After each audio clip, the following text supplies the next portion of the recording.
Anybody care to guess how far away the nearest star would be if this is the size of the sun?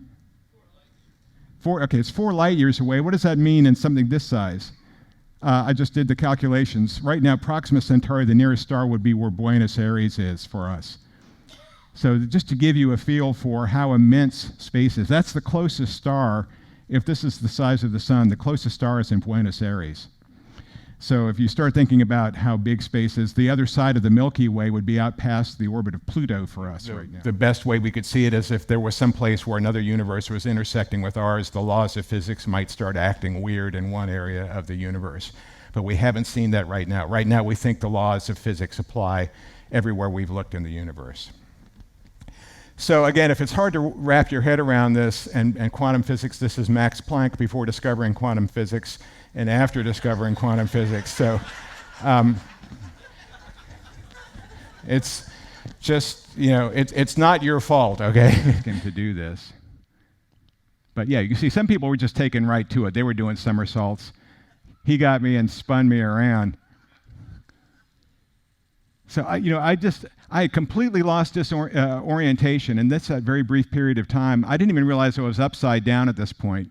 And when they started calling feet down, coming out, I'm struggling here to get back down to the floor, which turned out was the ceiling. I didn't realize I was already on the floor.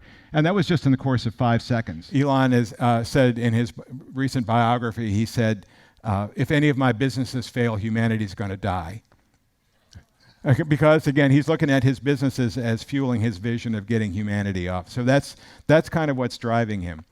But he sees hundreds of these kinds of flights happening to Mars over the course of decades, and then you start building out this Mars habitat. And so you end up with 4 phases of Mars habitation. You've got the initial landing, setting up a small base, then a larger colony, and then finally you have this. This woman here who's working on the tile is one of the thermal protection engineers. She's Ann Miklos.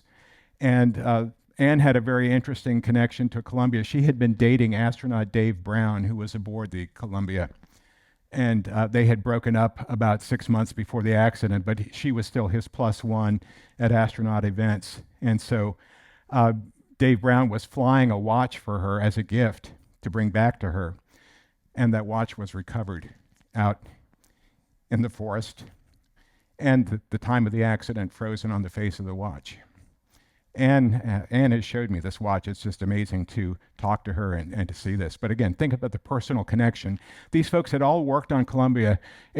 For them, the Columbia was like the 8th member of the crew. It's like, people were saying it's like trying to tell the story of Star Trek without talking about the Enterprise as well. Columbia was a living and breathing thing for these engineers who had worked on it for their entire careers.